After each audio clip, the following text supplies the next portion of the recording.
Okey, so Tuan, boleh perkenalkan nama tak? Ya, baik. Assalamualaikum. Nama Ahmad Mujahid Albanin bin Muhammad Zain. Saya berasal dari Kota Baru, Kelantan dan sekarang menetap di Sepang, Bandar Estate. Okey. So, datang sini belajar program Gamma Pro. So, apa 3 benda yang Tuan belajar? Baik, pertama-tama sekali perkara pertama yang saya belajar dari apa yang saya dapat dari kelas ni ialah dapat pengalaman baru dan perkara yang baru dan yang tak terduga. Yang mana boleh tengok dari segi pengiraan, keuntungan, pengeluaran dan itu semua yang tak pernah terfikir, yang mana selama ni kira macam congak-congak je.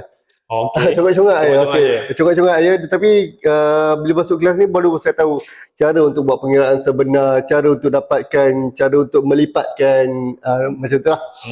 Dan yang kedua saya dapat belajar dari sini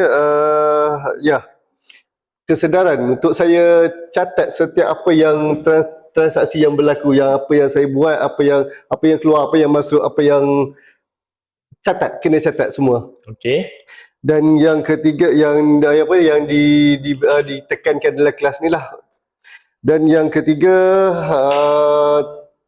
perkara yang kita tak terduga, ambil video feedback customer. Okey. Itu kita hantar selama ni, kita hantar bagi kata okey bye, terima kasih bye, assalamualaikum, itu sahaja. Itu saja. Tapi tak terambil.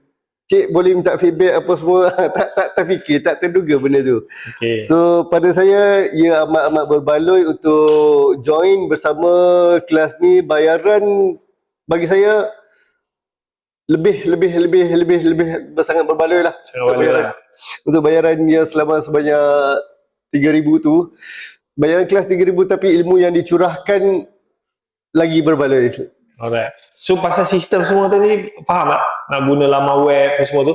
Baik, insyaAllah ya. Sistem itu pun salah satu perkara yang membantu lah. Alright. Membantu dalam Bisnes ni. dalam Okey. bisnes, betul. So kalau nak sewa kereta, nak contact Bani macam mana? Okey, baik, boleh